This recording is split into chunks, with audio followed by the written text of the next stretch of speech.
A gente está começando a lição de 6 de junho. Estamos chegando ao final, certo? Então, é uma lição em que ele retoma a questão do significante, ele vai chamar o significante o significante do corte, o oito interior, o lax, que eu acho que foi trazido por laço, e de significante polonês, né? Por que significante polonês? Voltamos a recordar da última lição, porque é simplesmente, né, um termo que ele tirou da definição de um jornalista, né, que disse que se não houvesse a Polônia, então não haveriam os poloneses. Então, o significante polonês é aquele que dá o nome aos poloneses. E essa propriedade do significante, de nomear alguma coisa, que é o tal do significante polonês, tanto que ele vai depois logo dizer, gostaria de poder lhe dar um nome ainda menos significativo, para tentar aproximar aquilo que há de puramente significante, sem nenhum significado, né? Então, o significante polonês é isso, é um significante sem nenhuma, um puro significante, né? Botou Polônia, então por isso que há os poloneses. Bom, aí ele vai retomar, né? Então essa pura linha, como ele vai chamar, né? Que ele vai desenhar aqui, né?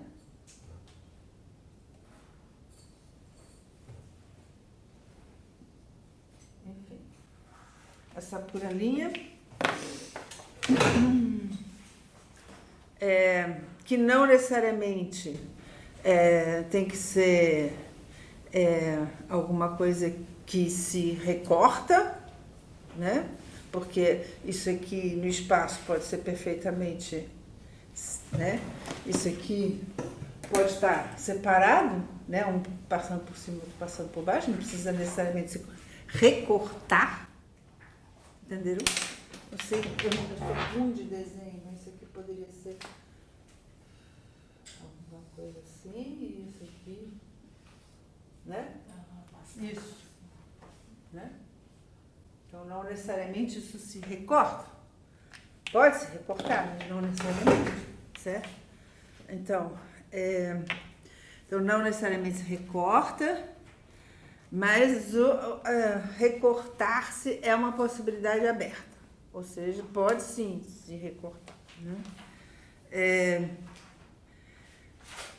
Ou seja, o que ele quer dizer é que esse significante não pré-julga o espaço no qual ele se encontra, né? Ele pode ser um espaço infinito, que a volta aqui esteja a léguas de distância dessa volta aqui, né? Que fica, na realidade, não tem nada de recortado aí, certo? Então, né, apesar disso, para fazer com isso alguma coisa, colocamos que é em torno desse significante do corte, ou seja, o fato de ele ser o significante do corte não significa que ele recorte que ele se recorte. Ele é um significante do corte, ponto, né? Aquilo em torno do que o significante do corte se organiza, o que nós chamamos de superfície,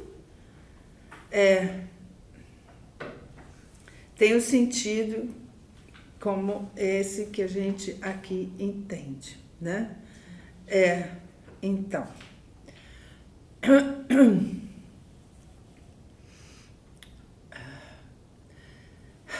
ele está retomando uma das propriedades da topologia, né? Que a topologia, ela permite você colocar de diversas formas, torcer a coisa, né?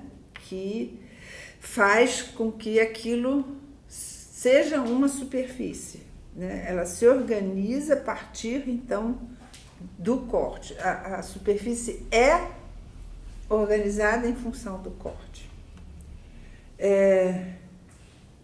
Daí, né, na última vez, eu lembrava vocês como se pode construir a superfície do toro em torno e somente em torno de um corte. De um corte ordenado, manipulado dessa forma quadrilátera, né? Que a fórmula expressa pela sucessão de um A, de um B, ou seja, que o toro, né? O toro, eles, enquanto superfície, se constrói em torno de um corte. Primeiro, a gente sabe que o toro pode ser representado no plano, né? Como é que a gente representa o toro no plano? Com as setas, né? As duas vão na mesma direção e as duas vão na mesma direção. Isso representa o toro. Por quê? Porque isso aqui representa que este aqui vai juntar com esse e este vai juntar com esse, e com isso a gente faz um pneu, certo? Uma boia de criança.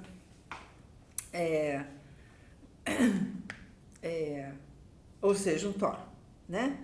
E esse A e esse B, que seria então o corte no toro, né? O corte que produz o toro, que ele vai desenhar então aqui, né? Um A, não é isso? Assim? Não é isso? A? Não. A. Aqui é o A, não é isso? A, não é isso. Não, tanto faz. Um A, um B, e aqui o B', né? B' com A'. É isso. Certo? Por quê? Porque você juntou, né? Você juntou. Cadê ele?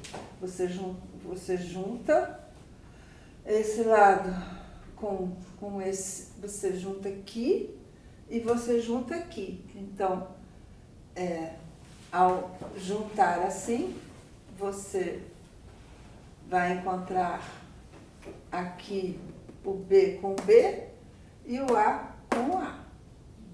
É isso. Você junta, o A vem para cá, não é? E o B vem para cá. Olha só.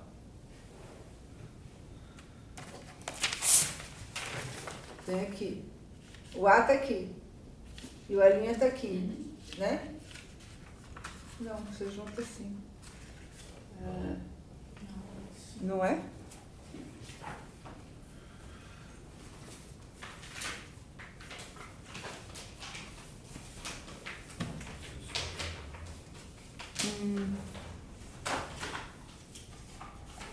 Eu acho que esse desenho não está certo, não. É assim que está o desenho de vocês? Assim que eu fiz? Senão você vai ter uma banda de médios se você fizer assim. Muito diferente.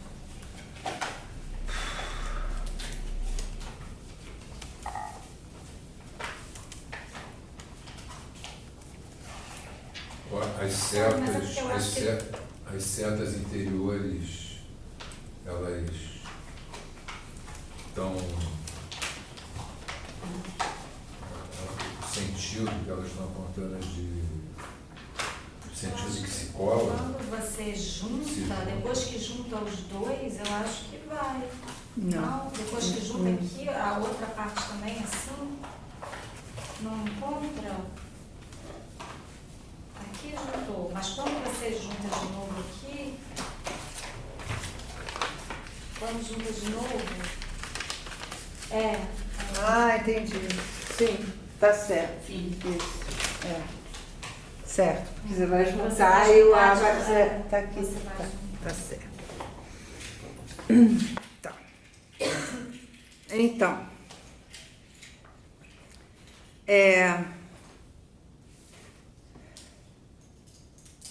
ele vai falar rapidinho da metáfora, mas de uma forma um pouco obscura,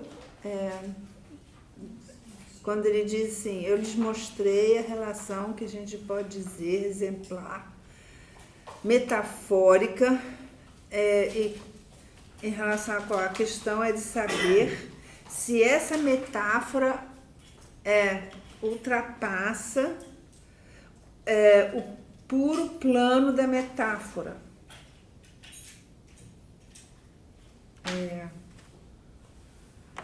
A relação metafórica que ela pode tomar da relação do sujeito com o outro. Na condição que, explorando a estrutura do toro, nós nos damos conta que podemos colocar dois toros encadeados um com o outro num modo de correspondência tal que tal círculo privilegiado de um deles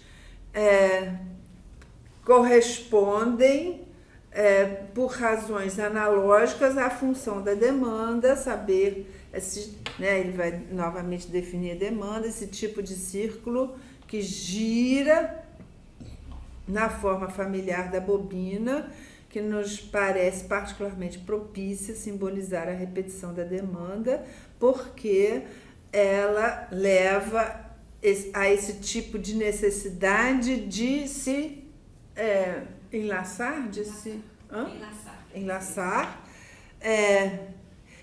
e se está excluído que ela se recorta depois em numerosas repetições tão multiplicadas que nós podemos supor ad libitum, ou seja, a seu bel prazer, né, para ter feito esse enlaçamento, né, ter desenhado à volta o contorno de um outro vazio, que não aquele que ele encerra, aquele que nós podemos distinguir do primeiro, definindo esse lugar do nada, desenhado, e que nos serve a simbolizar o objeto do desejo. É um parágrafo muito longo. É um resumo, né? Que ele retoma, então, né, que no toro, né, os círculos da demanda, né, são, então, os círculos que vão enlaçando o vazio, enquanto que o círculo do desejo cinge o nada, que ele aqui já chama, então, de objeto do desejo. Né? Para aqueles que não estavam ali da última vez, eu ilustro de uma forma muito simples, e aí ele retoma, então, esse toro, né? Em que, então, essas voltas aqui da bobina, né? Essas infinitas voltas da demanda, né?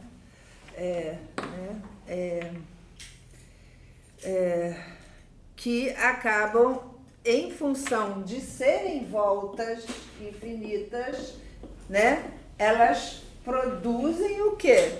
O próprio círculo do desejo. Porque elas vão desenhando, né? Para a gente pensar assim, né? aqui, a gente está fazendo. Pronto. São os círculos das demandas e esses círculos vazios produzem o círculo do nada, que ele está chamando do nada, que é o círculo do desejo. Certo? Elas são produtoras desse círculo do nada também, né? Por quê? Porque a gente, como a gente já falou algumas vezes aqui, né? Como Lacan vai dizer muitos anos depois, eu te peço que me recuses o que lhe demando, porque não é isso, né? Então, esse nada que é produzido pelos próprios círculos da demanda, né? Então, ele vai distinguir o vazio do pleno, né? Primeiro, não é isso? Inicialmente. Né? O que ele diz? Repetindo que esse fechamento da bobina da demanda que se encontra em torno do vazio constitutivo do toro, né? Esse vazio que está aqui, né? Que é um vazio constitutivo do toro, o que nos serve para simbolizar o círculo do objeto de desejo, a saber, todos os círculos que fazem a volta do vazio central do anel. Então, o vazio central, ele é produzido, a gente pode dizer que ele é produzido pelos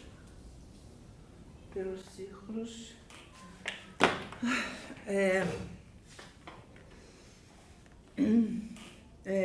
Ele fala, então, há então dois tipos de círculos privilegiados sobre o toro, aqueles que se desenham em torno do furo central e aqueles que o atravessam, né? O atravessam são esses, e os que se desenham em torno do furo central são esses, certo? Não é aquele que engloba o furo central? Então, aqui o furo central, né? São círculos que se desenham em torno do furo central. Um círculo pode acumular as duas propriedades, que é o que a gente está vendo desde, eu acho que algumas lições já, quando ele faz um toro, né? Um toro em que ele, né? Vem assim, aí entra aqui, né? Entra aqui, sai pelo outro lado, não é isso? Não é isso? Dá a volta e pronto. Então, em que o pontilhado é quando está do outro lado, que a gente não está vendo, né? Do toro, na medida que isso tem uma espessura, que é isso que é o vazio, né? Do toro. Então, um círculo pode acumular as duas propriedades. É exatamente isso que está aqui desenhado. Então, ele faz esse desenho, eu coloco em pontilhado quando ele passa do outro lado, né? Aí é bem interessante, porque a gente já sabe que Lacan designa o círculo que em topologia chama de vazio como o círculo do desejo e o círculo, né, enfim, do vazio como o círculo da demanda e em torno do nada o círculo do desejo, né? Esse aqui vai chamar de círculo do desejo e esse aqui os vazios, né, de demandas. E aí ele vai propor esse desenho aqui, que eu nunca sei fazer direito sim, mas, né, que é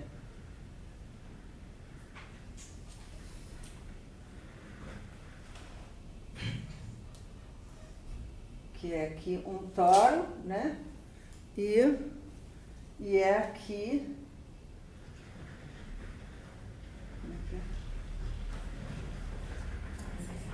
o outro toro, não é isso?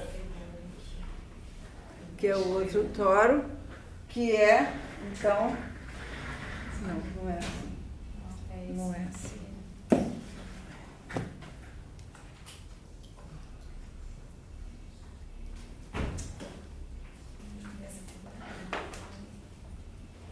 Isso aí é no quarto do Tem.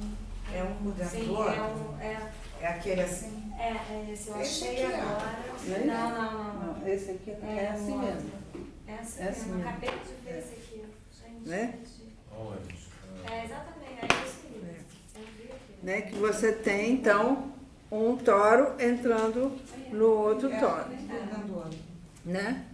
E aí, se a gente chamar esse aqui de toro do outro, esse aqui o toro do sujeito, então a gente pode chamar, né, que a gente pode dizer que aqui a gente tem o Esse aqui. desejo do É isso aí. sujeito, né? Esse aqui. 364.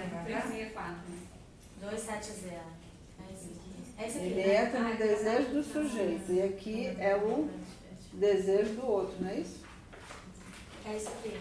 É esse aqui, né? Ah, tá aqui. Qual que tá aí? Esse. Qual que é a faixa? 272 para antigo, 270 Aqui. Enquanto que aqui Lá, né? 27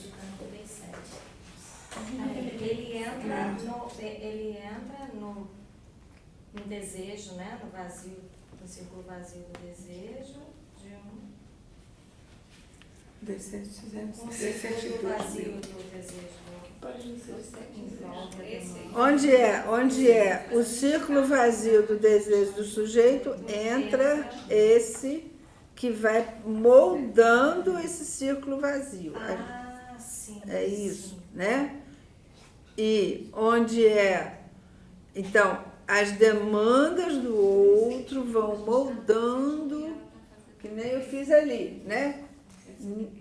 Vão moldando o desejo do sujeito. Enquanto que o desejo do outro vai produzir as demandas do sujeito. Só que ele começa fazendo uma outra observação.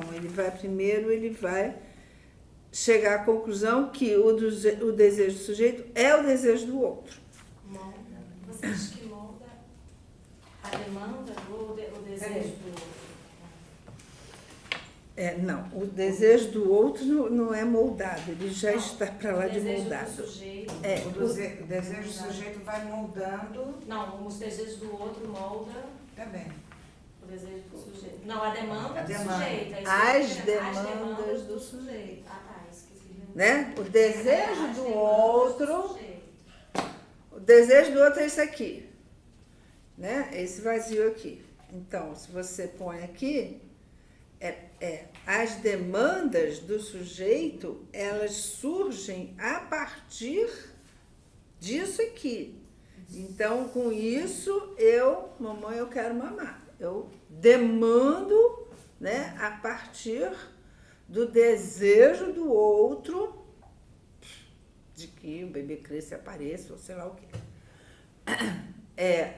Enquanto que o desejo do sujeito, né, ele é produzido pelas demandas do outro.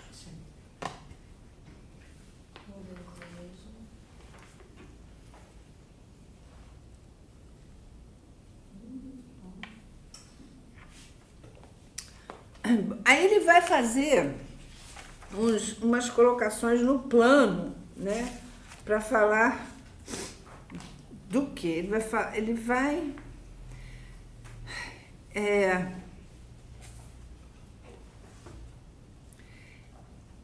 fazer um desenho que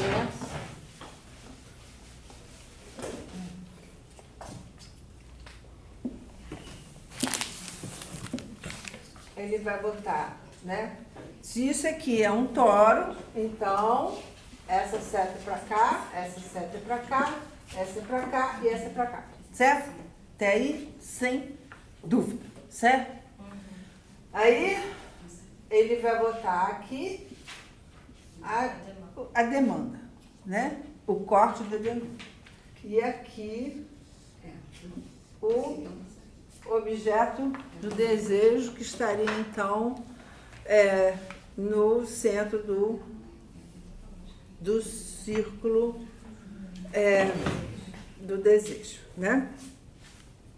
E aí ele vai colocar um círculo oblíquo.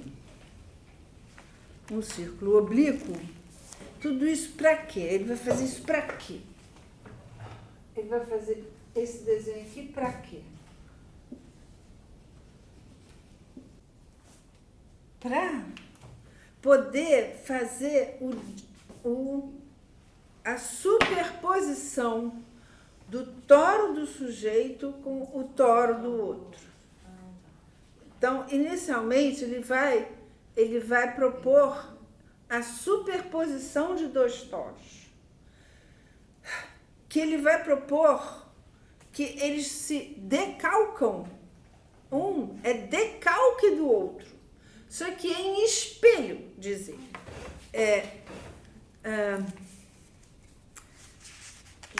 Ele propõe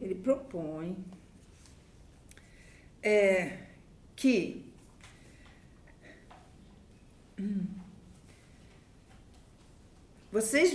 nós entendemos da última vez que o valor exemplar do toro se completa do seguinte, que está na frase anterior, que ao supô-lo encadeado numa cadeia, concatenado com um outro toro, que simbolizaria o outro, vemos que seguramente ao decalcá-lo assim do círculo do desejo projetado sobre o primeiro toro, encontramos um círculo orientado do mesmo modo. Então, se ele decalca de um primeiro toro um segundo toro, esse segundo toro é o decalque do primeiro toro, em que o círculo do desejo seria da mesma direção, né? E aí ele vai falar que o decalque aqui está em imagem simétrica, e nós teríamos uma linha ubíqua orientada de sul a norte, que nós poderíamos dizer, né, no momento do decalque, se inverte especularmente, falando propriamente. Então, ele faz o desenho, na realidade, um do lado do outro. E quando você decalca, você vai ter a inversão da imagem aqui. E com isso, né, você tem a inversão. Mas aí, se você fizer a báscula de 90 graus, tendo colocado em relevo, se a gente pode dizer, o traço desses dois círculos arbitrariamente desenhados sobre um e determinado a partir daí sobre o outro, vocês poderão ver, ao compará-los em seguida, que eles são exatamente, quanto ao círculo, que os secciona superponíveis um sobre o outro. Então, na versão do Patrick Vallas, isso está muito bem desenhado. Eu não sei se vocês têm isso dentro do seminário de vocês, mas, né, é bem simples aqui, né? Vocês têm Vocês têm, então, esse desenho aqui, né? Aqui. E aqui o decalque, você virou assim, certo? Você tem, então, aqui de um lado e aqui do outro lado. Você fez um giro de 90 graus. Aqui. Exatamente isso. Né? Tá vendo? Então, isso aqui é, na realidade, a cópia especular desse aqui. Né? Então, a mesma coisa com ele na consistência no espaço, né? Que você tem aqui, né, o círculo da demanda, e aqui, se você vira em 90 graus, você vai ter, né, esse círculo aqui, assim, né? Assim. Viu ou não? Uma demanda faz volta no furo central e volta aqui. Então, ele vai dizer, né, que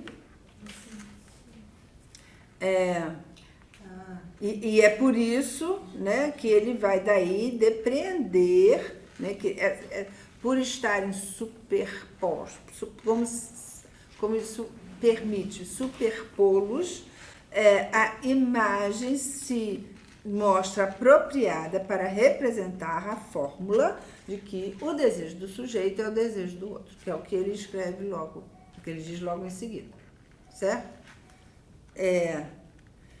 Mas aí ele vai avançar em relação a isso no sentido de a demanda do sujeito surge do desejo do outro e a demanda do outro determina o desejo do sujeito, né? Então ele vai avançar no parágrafo logo em seguida, quando ele vai então dizer, né?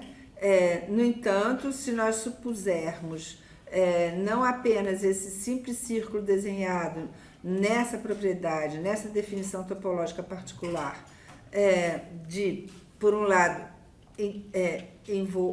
dar uma volta no furo e atravessar o furo, ou seja, né? Já apaguei o toro. Dar uma volta no furo e, ao mesmo tempo, atravessar o furo. Se nós fizermos, então, isso, né? Então, nós teremos alguma coisa sobre o decalque no nível do outro que se apresentará segundo a fórmula seguinte. Se vocês quiserem, digamos que a realização de 2 vezes a volta, que corresponde à função do objeto, e a transferência sobre o decalque sobre o outro toro, em 2 vezes da demanda segundo a fórmula de equivalência que é para nós, que está para nós que é para nós nessa ocasião preciosa, é de simbolizar o seguinte: nessa forma da estrutura subjetiva, a demanda do sujeito consiste no objeto do outro, e o objeto do sujeito consiste na demanda do outro. Então, aqui, ele já, para além de, né, pensar a questão do decalque, que faz com que você possa ver no toro como o desejo do sujeito é o desejo do outro, emana do desejo do outro, é o desejo do outro, você também pode depreender, então, que as demandas do sujeito nascem do desejo do outro e o desejo são as demandas do outro que produzem o desejo do sujeito. Então, aí ele vai, né, ele vai falar da relação do neurótico com o outro, na medida em que ele condiciona, no último termo, sua estrutura. É a relação do neurótico com o outro que irá condicionar né, a sua estrutura. Precisamente em função dessa equivalência cruzada da demanda do sujeito com o objeto do outro e do objeto do sujeito com a demanda do outro.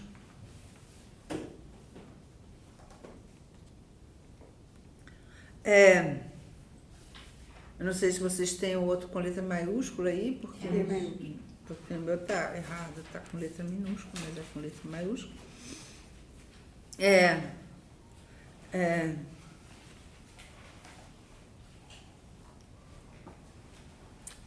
Ele ainda fala assim, sente-se aí numa espécie de impasse, ou pelo menos de ambiguidade, a realização da identidade dos dois desejos. Mas eu acho que ele não vai voltar a isso. Ele vai, ao contrário, avançar com essa relação justamente da demanda do outro produzir o desejo do sujeito, e o desejo do sujeito advir das demandas do outro. Enfim, não sei se eu falei certo, mas vocês entenderam.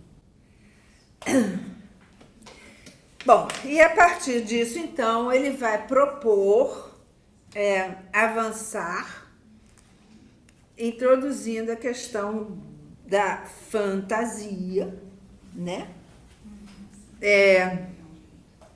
Ou seja, aquilo em direção a que a nossa pesquisa vai, né? Ou seja, a função da fantasia.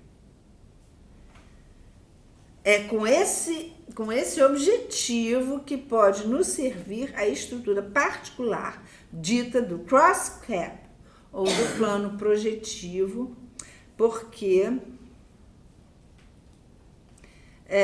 eu já lhes dei indicações suficientes de que esse objeto lhes seja, se não familiar, ao menos vocês já tentaram aprofundar o que ele representa como propriedades exemplares, né? E aí, então, ele vai falar que a organização subjetiva, a que nos interessa, é aquela em que a estrutura autêntica do desejo nos permitirá exemplificar como sendo a estrutura autêntica do desejo, nisso que a gente poderia chamar a função central organizante, ou seja, a própria fantasia, né? Ele vai chamar de fantasia a organização, a função central organizante, que é aquela, finalmente, da relação do sujeito com o outro, tendo, né, por origem esse objeto que é o mesmo, na medida em que eles justapostos, eles superpostos, eles são apenas um decalque um do outro.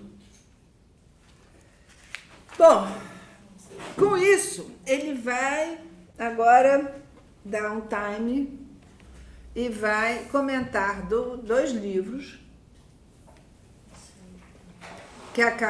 um que acabou de sair e outro que está no prelo. O primeiro, a tradução de De Valens do Ser e Tempo, do Heidegger, e o outro o Pensamento Selvagem, de Lévi-Strauss. Então, são dois livros que ele vai passar algumas algum tempinho aqui, né, para nós, algumas páginas, comentando, né, elogiando enormemente, então, a tradução do De Valens do Ser e Tempo, e também elogiando a abordagem que Lévi-Strauss faz do pensamento selvagem, não no sentido, né, mas ele chama atenção que o Lévi-Strauss não está preocupado com o selvagem pensar assim, mas ele está preocupado em cingir como é que é o pensamento, né, na sua forma menos articulada ainda com o pensamento científico, como ele diz aqui, né? Não é um pensamento dos selvagens, mas é o estado selvagem do pensamento, que seria, então, o tema do livro, e que ele, né, se interessa também, ainda não leu todo, mas, enfim, e aí ele vai dizer que, até que o Lévi-Strauss, né, tenta mostrar que o pensamento, o estado selvagem do pensamento não, né, não é totalmente primitivo em relação ao estado científico do pensamento, né? E ele vai falar, né, que enfim, que é como uma bricolagem do pensamento. Ele vai aprofundar um pouco mais o texto do Heidegger, né, traduzido então pelo De Valens, em particular, né, a expressão de Heidegger do Dasein, né, que todo mundo conhece, da filosofia de Heidegger, que a gente traduz em português normalmente por ser aí, né, e que o De Valens traduziu por l'être là, né, e que a gente em português traduz por ser aí, e vai fazer alguns comentários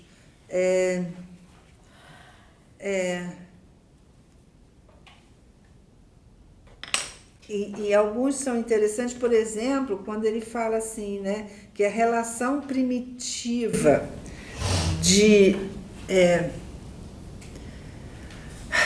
instrumentalidade, instancilité, não sei como é que está traduzido por isso em português, né, que prefigura a Umwelt, o meio anterior ainda,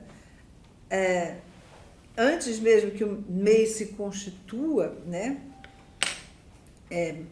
Então, é um pouco isso também, né? Que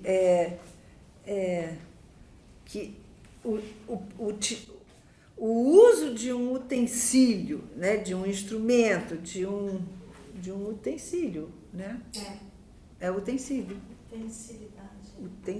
Né? A utensilidade, ela própria produz o meio.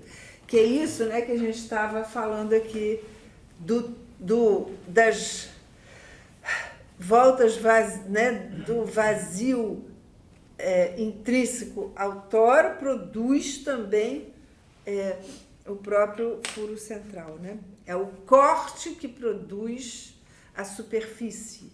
É isso, né? Ou seja, o utensílio de Heidegger que vai do pensamento, né? Que produz o próprio meio que é pensado por esse ser aí, né? Esse ser aí, ele próprio constrói o seu meio com esse utensílio, né? Ou seja, Heidegger, né, ele vai dizer que Heidegger é super claro, fantástico, não sei o quê, e vai dizer que né, a relação sujeito e objeto que Heidegger vai explorar é absolutamente subversível, né? É uma subversão, né, da maneira como Heidegger vai trabalhar a relação sujeito e objeto. Eu passo porque, né, nós infelizmente não vamos ter tempo de vencer tempo agora para fazer grandes desenvolvimentos sobre esse tema, mas enfim, quem sabe um dia. E voltamos então, né, porque na realidade é a relação sujeito e objeto justamente que estava interessando Lacan antes de começar a fazer esses comentários em função da relação S barrado, punção de pequeno a, que é aquela da fantasia, que é o que a gente estava comentando antes, né? Então, esse estatuto do objeto do desejo, diz ele, como tal, sempre fica elidido em todas as suas formas até que articuladas na teoria psicanalítica. E o que nós buscamos aqui é precisamente de lhe dar o seu próprio estatuto. Então, a gente vê, né, como Lacan aqui, já em junho, né, já no final, no último mês do seminário dele, está começando a se ocupar daquilo o que então ele vai formalizar no seminário 10, que é dar o estatuto do objeto A. É isso, né? Mas ele ainda está construindo, ele ainda está procurando, né? E aí, para pensar isso, ele vai então pegar, né, como né? Vamos continuar. Eis então as figuras em que hoje eu vou tentar observar para vocês o que nos interessa nessa estrutura de superfície, cujas propriedades privilegiadas são feitas para que nós retenhamos como suporte estruturante dessa relação do sujeito com o objeto do desejo, enquanto ele se situa como sustentando a fantasia fundamental. Que, né, algumas páginas antes, nós acabamos de dizer, essa que seria, então, o quê? A função central organizante. Certo? A função central organizante, na medida que ela emana da relação tórica do sujeito com o outro, topológica, né? E para, então, tentar entender isso melhor, ele vai introduzir a questão do cross-cap. A gente já viu um pouquinho, né, em algumas lições anteriores, mas agora ele vai mais entrar nessa questão do cross-cap. O plano projetivo. O plano projetivo é o quê? O plano projetivo é o plano conceituado, né, no século XVI, se eu não me engano, né, trabalhado por Descartes, e que é estudado pelos artistas, né, pelos pintores, porque é só no momento em que eles matematizam, estudam mesmo, né, conceitualmente o plano projetivo, é que eles podem fazer quadros, né, com as perspectivas, porque a perspectiva é produto de um estudo conceitual, né, do plano projetivo, em que aquilo que está numa mera superfície, que é um quadro, né, te dá um volume. Então, como introduzir num plano um volume? E essa era a questão com a qual os artistas se viram, né, e para isso, então, eles estudaram o plano projetivo, que é um cross-cap. O que é um plano projetivo? O plano projetivo é tal que se você pensa aqui em uma superfície e algo que se inscreve aqui nessa superfície, se você a leva até o infinito, se isso aqui vai até o infinito, quando isso retorna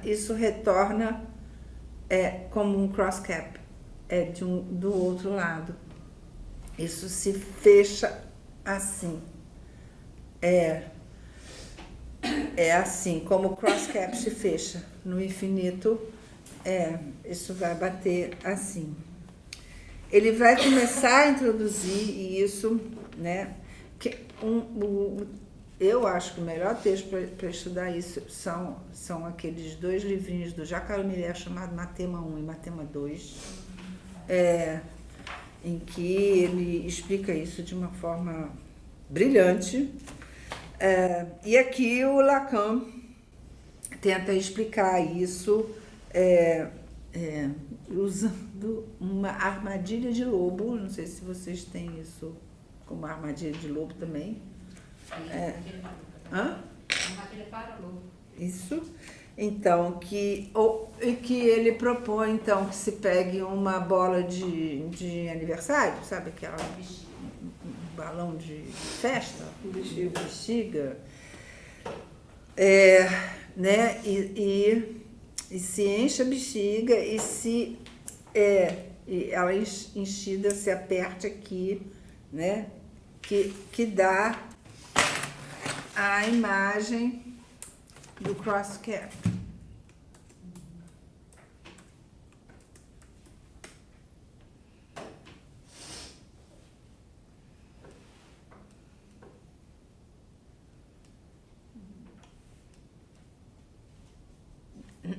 Que é essa aqui, né? Você enche a bexiga e aí você pega ela aqui, né? Bota aqui uma armadilha de lobo, ela vai fechar aqui, é isso, né? Então, ele está tentando, né? E aí ele quer chamar a atenção que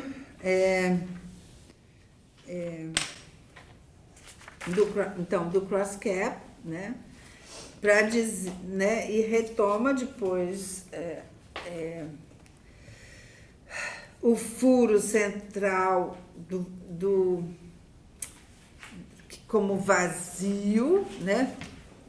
Esse aqui como vazio e esse aqui como o furo, não é isso? Axial. Ele vai chamar do furo central do tório o vazio central do tório e o furo axial, não é isso? Como vocês têm aí? Ele vai retomar, enfim, isso aqui é só uma introdução, porque ele vai retomar isso em vários momentos a partir daqui. Central, vazio circular, é isso? Aqui ele fala do vazio que é central.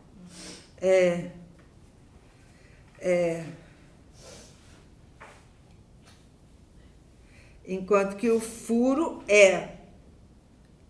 esse vazio central axial. Ele é axial ou vazio central. Não sei se vocês têm o termo de axial no texto de vocês. Eu tenho que ficar aqui. Axial? Não, não quero.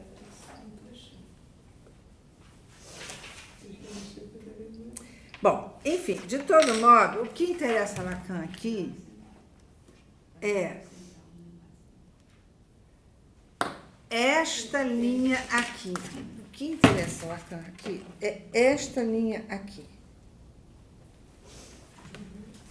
Esta linha aqui, em que isso que está aqui vai cruzar com isso que está aqui. Isso que está aqui vai cruzar com isso que está aqui. Ou seja, vai fazer uma costura assim. É isso, né? O que está aqui vai cruzar com isso, e o que está aqui vai cruzar com isso. Essa tentativa aqui, para a gente não tão claro. Pois é, isso aqui é um seminário 9 no site do Patrick Valasse, acessibilíssimo, então é só ir lá.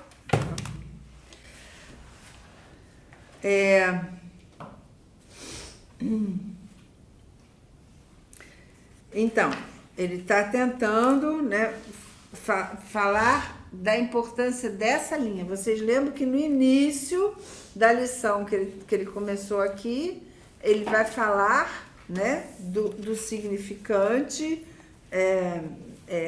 como um laço, né, um significante do corte, o 8 interior, o laço, o significante polonês ou o puro significante. Cada vez mais ele está se aproximando da definição do significante como puro corte. É isso que o interessa aqui. Então,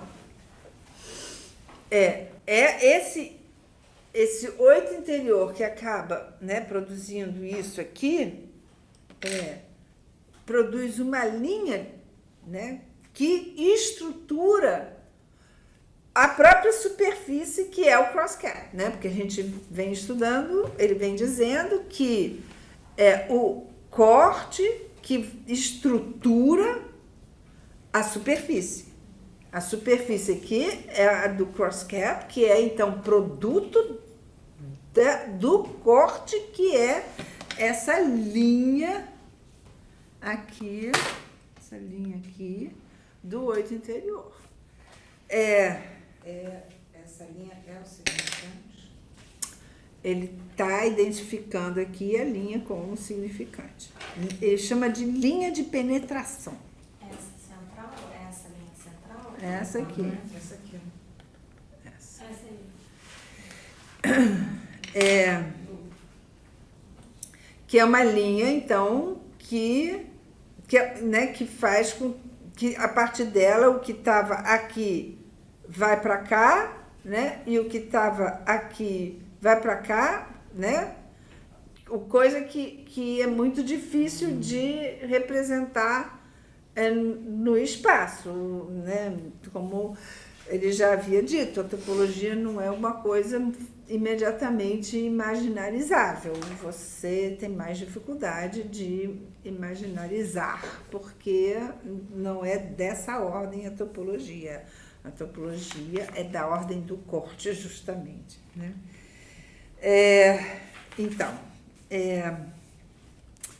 Enfim.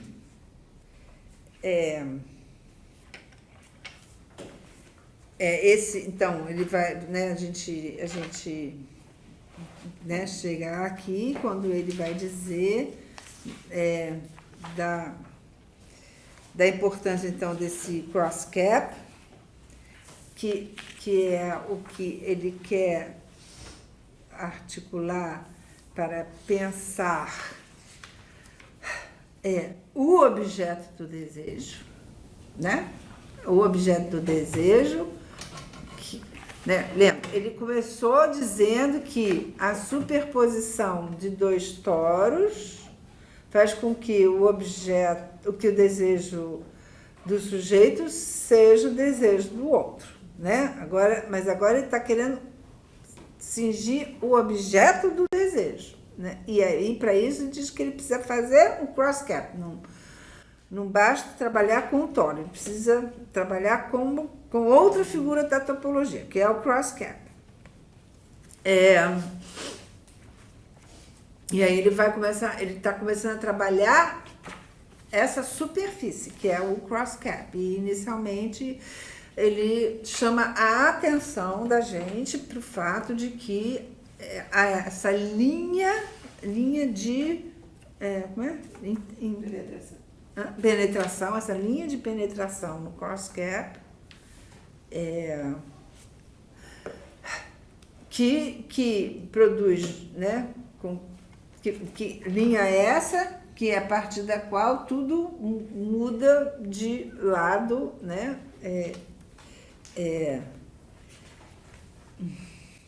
E é isso. Aí,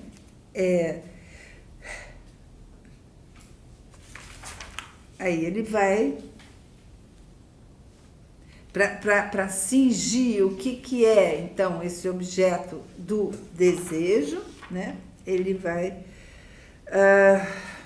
fazer uma pequena referência a Kant, a estética transcendental. Não é ele que faz, é uma pergunta que é feita por uma pessoa que está no auditório.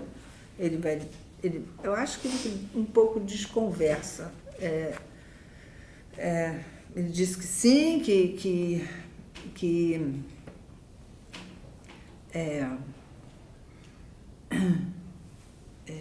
enfim, que ele tem razão, mas não está preocupado em desenvolver Kant nesse momento, né? Ele volta para a questão aqui topológica para falar, então, do quê? Né? Que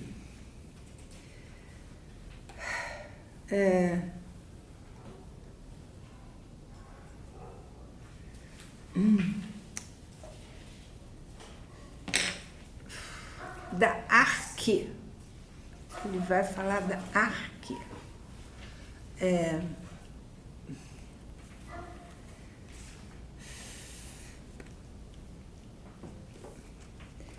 A arque enquanto origem, enquanto ponto de origem, né? Ele fala assim, eu entendo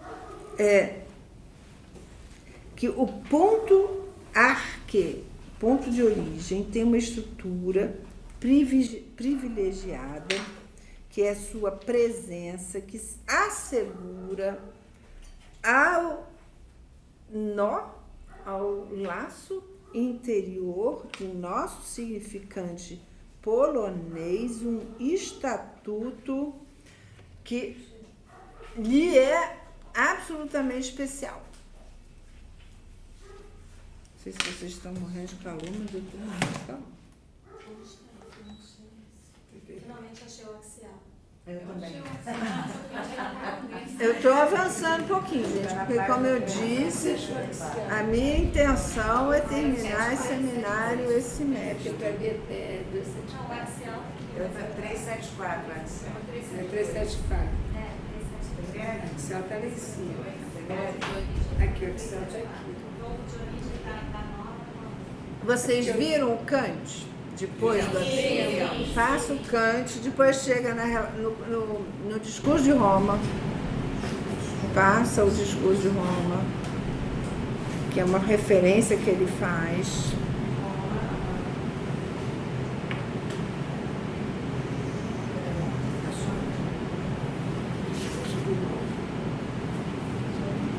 Não é tão longe do axial, não. Ah, sim, é sim. É longe. Tenho. O discurso de Roma está na 376. Ixi, está lá. Vai pela figurinha, você vai pela 74. figura que é legal. A figura Eu acho que eu já sei. Evangelho. Isso, Roma. exatamente. Né, que fala, a única passagem do Evangelho sobre a qual ninguém está de acordo é a ela que vocês tomaram por uma parte do seu discurso de Roma. Não é isso? Tá, gente, está aqui. Enfim, né, e aí ele, logo em seguida ele fala da arque, né? Ele escreve em grego, arque. Está na hora de ler grego. Eu aqui tem um alfa. Pelo menos você tinha que dizer que era uma letra de Achei aqui. Aqui. Esse ponto. Aqui. Só esqueci. Logo abaixo um pouco e vai dizer, né? Eu entendo, né, eu pretendo dizer que esse ponto arque de origem tem uma estrutura totalmente privilegiada, porque é ele, sua presença, que assegura ao laço, ao nó interior do nosso significante polonês, um estatuto que lhe é absolutamente especial. Certo? Então, a gente vai ficar com esse ponto de arquê para trabalhar ele da próxima vez.